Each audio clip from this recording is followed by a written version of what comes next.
who are sort of, forming images about you on social media or talking to you, why did you do this? Why? How much attention do you pay to all of this? I can't pay any attention, not because I think it's meaningless or I think that it's not worth a listen. But I think a lot of stuff on the social media is just. Okay, there's like a whole jam here. We love you too. I mean, you just hear and you just have to let go of it. Sometimes a very small thing is made out to be too big, which you're not even related to. And for a moment or two. But I guess now it's handled by, I have enough fans. I just write to them, come on, tell them it's not true. So you sort of mobilize the armies. I mobilize love.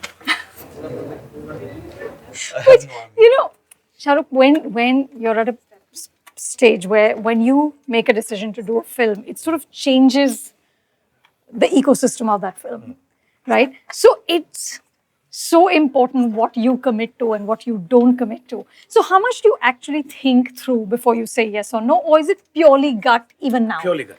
Even now? Purely gut, yeah. And that's why I say yes to a film and then my well-wishers and friends, they'll just turn over, you don't have to do this, yeah. Why are you doing this? Ye wali karna. And genuinely, it's not like I'm doing Anand's rifle now and everybody knows I'm a dwarf in it. And why would you be a dwarf?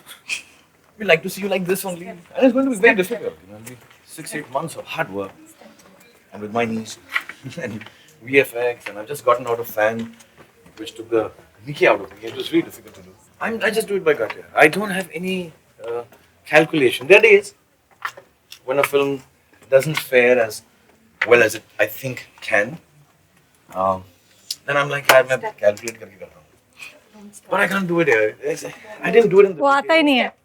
I couldn't do it in the beginning. I can't do it now. When I started off, I think I was the right guy, the right place, right time maybe. Things just fell into place. Good director. I don't take credit for all of it. I'm just hoping it'll continue like that. And if you can be lucky once, you can keep on being lucky. Why be negative? If you got it right once. For like 25 years.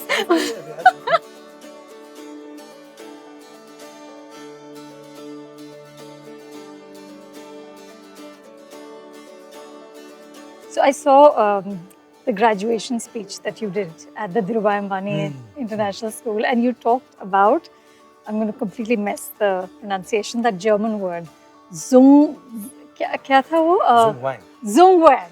And you said it's being in a situation where you really think you'll never get out, and you're like, damn, I have to get out. And you said, ask me, I've just made Dilwale and then followed it up with Fan.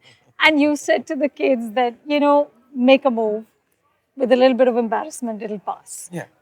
And I thought it was an amazingly sorted way of handling things that didn't go the way you wanted them. Did it take a while to get to that place? One, let me be very honest, because I'd said this to the kids, so I won't lie to them ever. There is no other alternative that you can have. If you failed, if you're in a spot which is, which is between the devil and the deep sea, and it goes wrong, there will be a little bit of embarrassment. Embarrassment is extremely a self-inflicted issue. The truth is really that not very many people are actually bothering about what's happening to you.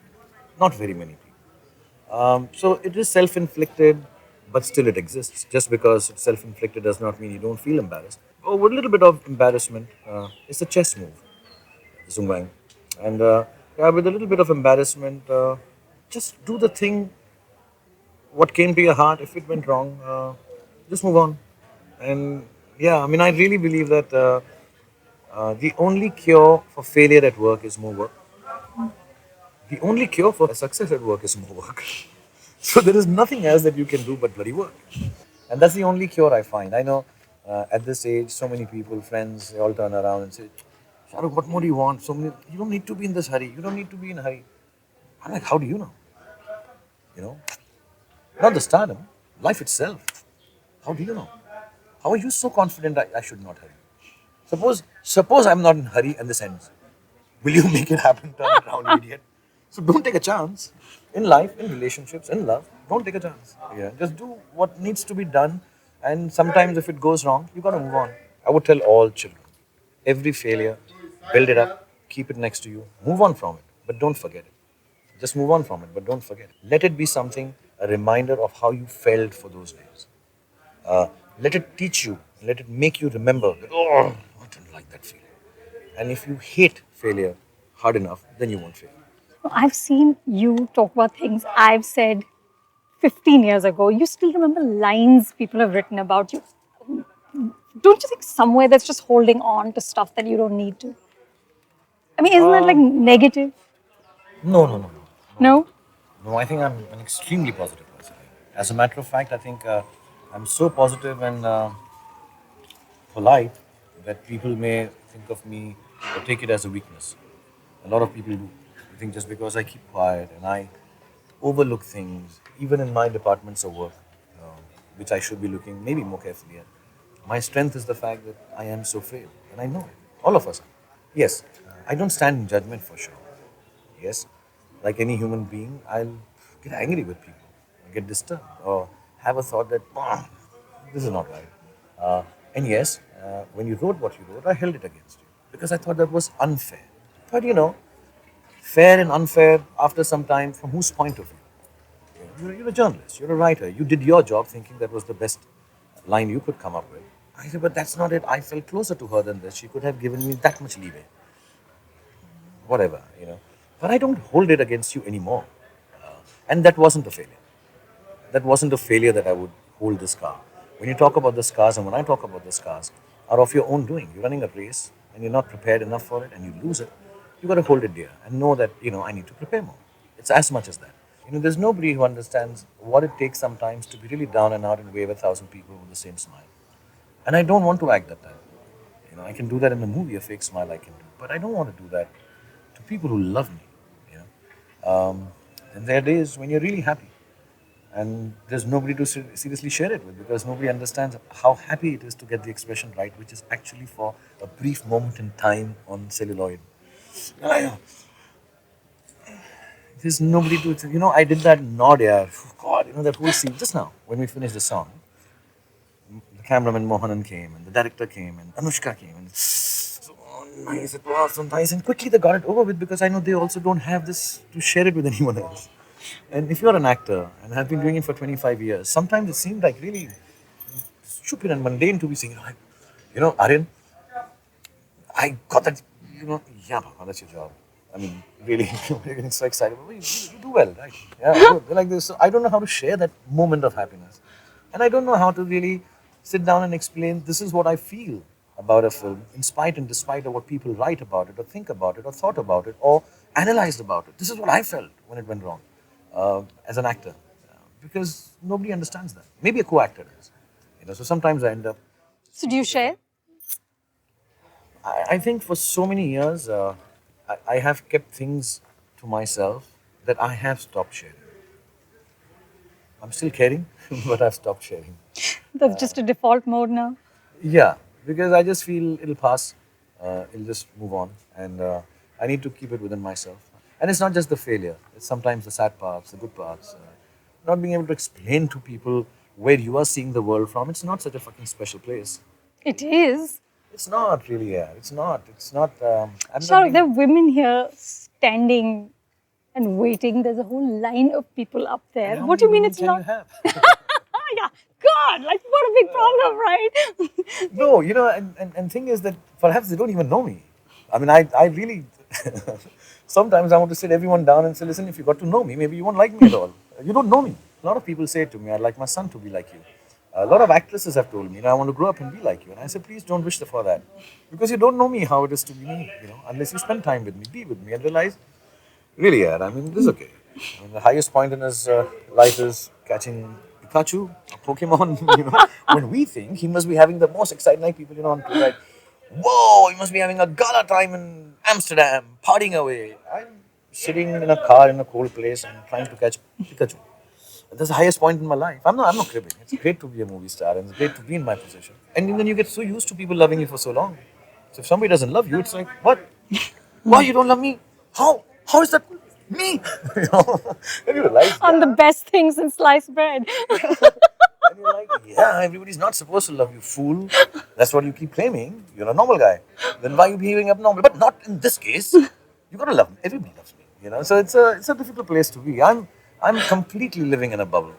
I love my bubble. I'm okay being within it, and I just can't explain my bubble to everyone. And if I say So to someone, maybe you and Amir and Salman should sit down because you're the only three who have experienced this. actually, we've never spoken about superstardom. About how famous you guys are. No, no. Sometimes how we can make a difference working together. But those are only the good things. We speak a lot of dirty shit also. I'm joking. Can imagine. I'm joking. I didn't say this about Amir. Okay, Amir's good boy. But the other day I was sitting with Salman and I just walked in. Me and my son got to see him. And late night. And he said something. He said, you know what? Suddenly I just walked in. He said, kya lucky hum lag gaye yaar. God has given us so much. At our ages, people are readying themselves for retirement. Or at our stages, or what we've seen, gone through here. You guys are really fortunate. Chal, let's have a drink. But I realized that when he's saying something like that, it has a strange amount of familiarity and how grateful we are. I know a lot of people, my friends, my family, they turn around and say, Shah Rukh, you got to be grateful, man. God has been so kind to you. I can't explain to them the gratefulness I feel. But I understand when Salman says it. But I'll be very honest. In the line of work we are, if you're not late sleepers like me and Salman sometimes, you hardly get time to meet each other. And if you do meet too often, then people say maybe you're having a relationship. And this is one last rumor I want with Salman that I'm having a relationship. That's the only thing left now. But yeah, it's fun when we sit down. I do take time out to go, and he takes the time out. Ahmed, when he's working, he's extremely proper. 9 baje so jaunga, main nahi aunga and all. So then we don't meet him too often. But yeah, I spent that evening with him. Kim Cook evening with him. That was nice. I think I've said it in your book before. I think Sonny Liston. He's the one Muhammad Ali beat first time. So he wasn't very articulate. He was like, huh, yo. And suddenly Muhammad Ali came on the scene where he was, flying like a butterfly, stinging like a bee. He was so beautiful, on the grid. And he was like really talking, walking, handsome. And here was the other boxer who was a world champion, but he just spoke so little. He just grunted once in a while. And then one day, they spoke with him and they asked him, did you feel that he used to speak so much and that got people liking him more? You're Sonny Liston. And there were a lot of controversies in that fight. And he said, when sometimes to people so much has happened in life that you don't find words enough to articulate them. I come from that life. I still do the same forward flip over the sofa for my third child now. I play the same game. I go and buy the same toy. I'm doing the same stuff. She was saying it the other day in the night. He's only doing this. And I've been doing this for 25 years. I'm still doing the forward flip. Even now after 25 years. And maybe I'd like to believe with different nuances. That's why I asked it. My flip has different nuances now. My forward flip has a different nuance. Maybe that. I'm just plain lucky. And, you don't need talent to last 25 years. You're not taking me away from here. Nobody's taking me away from here. And you can keep on. It could have been more talented, sure. It could have been better looking, yeah. It could have been taught, yeah. It could have been stronger, yeah. But it's me, so. Na na na na.